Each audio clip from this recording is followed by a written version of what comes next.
हा साहेब, मी दुपारी फोन लावला होता 4 वाजता. तर आपल्या धाराशिव मध्ये बेसिकली भूमपरांडा वाशीमध्ये ढगफुटी झालेली आहे प्रत्येक ठिकाणी. भयानक झालेला आहे. 2 तासामध्ये जवळपास 200 मिलीचा पाऊस पडलेला आहे इकडं. आणि खरीप काहीच राहिलेलं नाही. पण जवळपास 30 ते 40% गावांना पाण्यानं वेढा दिलेला आहे. लोकांच्या वस्तीवर लोक अडकले. एनडीआरएफ साठी मी फोन केला होता. एकनाथ भाऊंनाही मी फोन केला होता. आपल्या कृपेनं ते हेलिकॉप्टर पाठवलं. पण 2 खेपा झाल्यानंतर पुन्हा पाऊस सुरू झाला की ते बंद पडलं. मग कलेक्टर साहेबांनी सांगितलं होतं की एनडीआरएफच्या टीम सोलापूरकडच्याही मागवा आणि आपल्या पुण्याच्याही थोड्या मागवा, कारण इथं गरज आहे अर्जंट. तर साहेब तेवढी मदत पाहिजे की आता शेतकऱ्यांची हा त्या ठिकाणी इमर्जन्सी, कारण आता सध्या पाऊस चालू आहे साहेब. इथं आता पाऊस चालू आहे.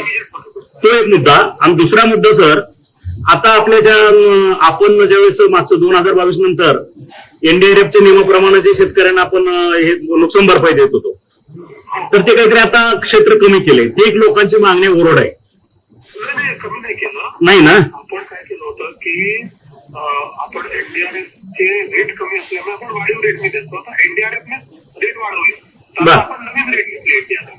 तो एक आहे मुद्दा. आणि आपल्या याच्यामध्ये धोरणामध्ये नदीच्या कडेचे किंवा ओढ्याच्या